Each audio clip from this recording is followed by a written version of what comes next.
सारे देश के अंदर भारत का वैचारिक विमर्श ये खड़ा होना चाहिए। सबके मन में आता है कि लोग स्व के आधार पर जीना चाहते हैं, लेकिन सब कहते हैं देश में देशभक्ति है, हिंदुत्व है, लेकिन आज विमर्श हमारा नहीं है, नैरेटिव हमारा नहीं है।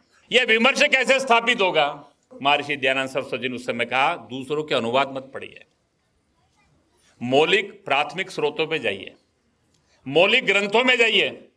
हम क्या है ये हमको पहचानना है, हमारा विमर्श क्या है ये हमको समझना है, तो दूसरों ने जो बताया वो नहीं। वास्तव के अंदर उन्होंने उस कालखंड के अंदर भारत को, भारत के 100 प्रमाण जो ग्रंथ थे उस कालखंड में उन्होंने कहा व्याकरण भी पढ़ना है तो पाणिनि और पातंजलि के अष्टाध्यायी और महाभाष्य उसके आधार पर आपको पढ़ना पड़ेगा।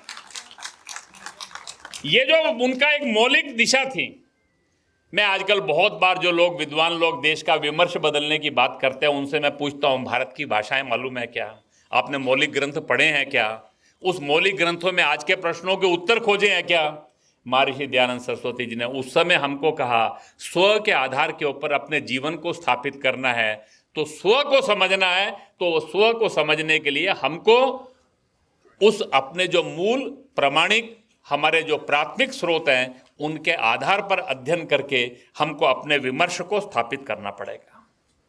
वास्तव के अंदर राष्ट्रहित, राष्ट्र की एकता और अखंडता ये सर्वोपरि है। महर्षि दयानंद सरस्वती जी ने आर्य समाज की स्थापना करते समय इस देश के अंदर आर्य समाज ही नहीं खड़े करने हैं, समाज खड़ा करने की कल्पना की थी। उनको अपने अनुयायी नहीं चाहिए थे। उन्होंने सबको कहा अपने व्यक्ति की उन्नति करना सबका कर्तव्य है। सामाजिक उन्नति कीजिए, आत्मिक उन्नति कीजिए, शारीरिक उन्नति कीजिए, लेकिन ये उन्नति अपने लिए नहीं, समाज के हित के लिए।